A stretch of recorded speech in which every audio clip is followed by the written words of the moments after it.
Reels वाली बहू। प्रज्ञा को रील्स बनाने का बड़ा ही क्रेज है और वो दिन भर रील्स बनाती रहती है। खाते पीते घूमते फिरते घर में कॉलेज में रील्स बनाने के कारण प्रज्ञा पूरे कॉलेज में हाईलाइटेड है। जहाँ उसके रील्स सभी को पसंद आते हैं, वहीं मनीषा चिंता में डूबी रहती है। एक रोज जब खाते हुए प्रज्ञा रील्स बना रही होती है, तब मनीषा कहती है, 1 मिनट भी चैन नहीं है इस लड़की को। ये नहीं कि खाना तो आराम से खा ले, लेकिन नहीं, अरे थोड़ी देर रील्स नहीं बनाओगी तो आसमान नहीं टूट पड़ेगा। अरे मम्मी, इसी को तो कहते हैं डिटर्मिनेशन। तुम नहीं समझोगी ये सब। भगवान, इस लड़की को सद्बुद्धि दे। जब देखो तब टेढ़ा बाका मुंह बनाती रहती है। मनीषा की बात का प्रज्ञा पर जरा भी असर नहीं होता और वो खाते खाते रील्स बनाती रहती है। दिन बीतने लगते हैं और देखते देखते प्रज्ञा का कॉलेज भी खत्म हो जाता है। आए दिन कोई ना कोई मनीषा को प्रज्ञा की शादी करवाने का सुझाव दे जाता है।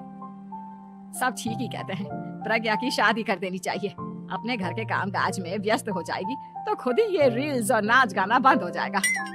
मनीषा और प्रेम प्रज्ञा के लिए एक अच्छा लड़का ढूंढने लगते हैं और तभी विकी का रिश्ता प्रज्ञा के लिए आता है, जिसने प्रज्ञा को उसकी रील्स देखकर पसंद कर लिया था। अगले दिन विकी अपने माता पिता के साथ प्रज्ञा के घर पहुंच जाता है और प्रज्ञा साड़ी पहने हाथों में चाय की ट्रे लिए उनके सामने आती है। जब विकी को पसंद है तो हमें भी बहू पसंद है। बहन जी, आप बारात की तैयारी कीजिए। एक बार लड़का लड़की अकेले में बात कर ले तो अच्छा रहेगा। हाँ हाँ, क्यों नहीं। मनीषा विकी को प्रज्ञा के कमरे में भेजती है, जहाँ प्रज्ञा पहले से ही रील्स बना रही होती है। तभी विकी कहता है, आ गए आपके साजन जी। हमारे साथ ये रील्स कंप्लीट करती तो और भी अच्छा रहता।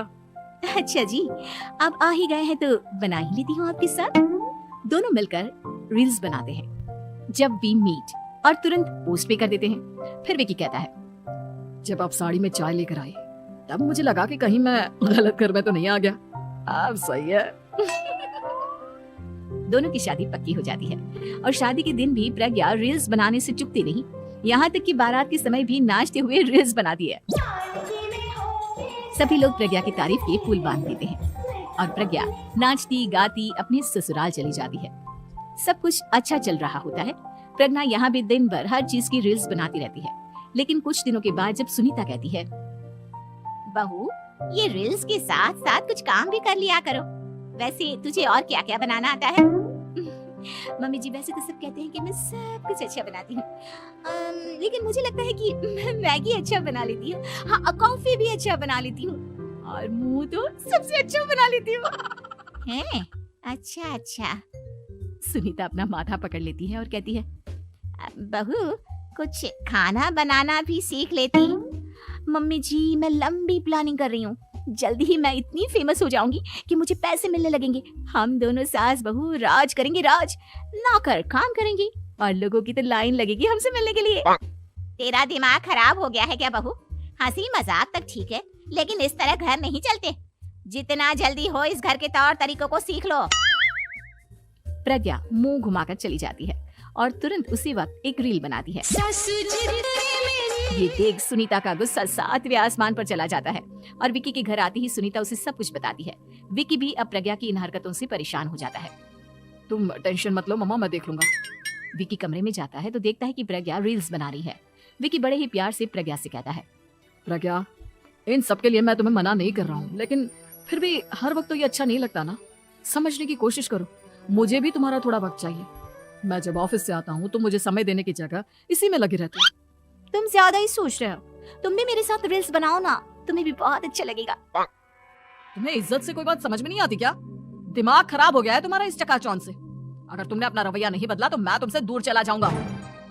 तुम ही रिश्ता लेकर आए थे, मुझे लड़कों की कमी नहीं थी और ना आज है। विकी दरवाजा पटक कर चला जाता है। धीरे धीरे विकी प्रज्ञा से दूर होता जाता है। एक रोज मनीषा प्रज्ञा के ससुराल उससे मिलने जाती है। तब सुनीता उससे कहती है, बहन जी, अब आई हैं तो कुछ दिन यहाँ रहकर जाइएगा। आप ही का घर है। हाँ मम्मी, बहुत दिन हो गए तुम्हारे साथ एक भी रील नहीं बनाई मैंने। प्रज्ञा तुरंत अपने फोन में रील्स ऑन कर लेती है। ये सब मुझसे नहीं होगा। तेरा ये भूत अभी तक नहीं उतरा क्या? बहन जी, आप कुछ कहती नहीं क्या इसे? जब आप ही कुछ नहीं कर पाई तो मैं कर ही क्या सकती हूँ। सास तो वैसी ही बदनाम है। शाम को घर की लाइट चली जाती है और मनीषा प्रज्ञा से कहती है, मेरे घुटनों में बहुत दर्द हो रहा है, तू लाइट का कुछ इंतजाम करना बेटा। अच्छा, कैंडल जला देती हूँ मम्मा। प्रज्ञा गाते हुए कैंडल जलाती है और खिड़की के पर्दे के पास रख देती है। मनीषा, जिसे बहुत दर्द हो रहा है, वो सो जाती है और प्रज्ञा हमेशा की तरह अपने रील्स में लग जाती है। उधर कैंडल की वजह से पर्दा आग पकड़ लेता है और मनीषा के कमरे में आग लग जाती है। बचाओ, कोई है, बचाओ। सभी भागते हैं और विकी कमरे की आग बुझाने में लग जाता है, लेकिन तब तक मनीषा आधी जल चुकी थी। मनीषा की हालत देख प्रज्ञा रोने लगती है। विकी मनीषा को तुरंत हॉस्पिटल ले जाता है और उसे एडमिट कराता है। विकी प्रज्ञा से कहता है, देख लिया ना, तुम्हारे इस नाच गाने की वजह से आज तुम्हारी माँ की जान जाते जाते रह गई। अब पता नहीं तुम और क्या चाहती हो। उधर डॉक्टर कहते हैं, इनकी हालत बहुत नाजुक है, आधे से ज्यादा जल चुकी है। प्रज्ञा रोती हुई मंदिर में जाती है और भगवान के आगे जाकर कहती है, भगवान, मेरी माँ को ठीक कर दो। मैं कसम खाती हूँ, हाथ से ये रील्स बनाना छोड़ दूंगी। बस मुझे मेरी माँ वापस मिल जाए। 2 दिन बीत जाते हैं और मनीषा खतरे से बाहर आ जाती है। पेशेंट अब ठीक है, आप लोग उनसे मिल सकते हो। सब कोई मनीषा से मिलता है और प्रज्ञा सबके सामने अपना फोन तोड़ देती है। मुझे माफ कर दो मम्मा, मैंने तुम लोगों की बातों को नजरअंदाज किया। बेटा, कोई भी चीज जरूरत से ज्यादा खराब है। मैंने तुम्हें रील्स बनाने से कभी मना नहीं किया, लेकिन हर वक्त एक ही चीज तो सही नहीं है। मैं समझ गई हूँ मम्मा, आई एम सॉरी। प्रज्ञा उस दिन से रील्स बनाना छोड़ देती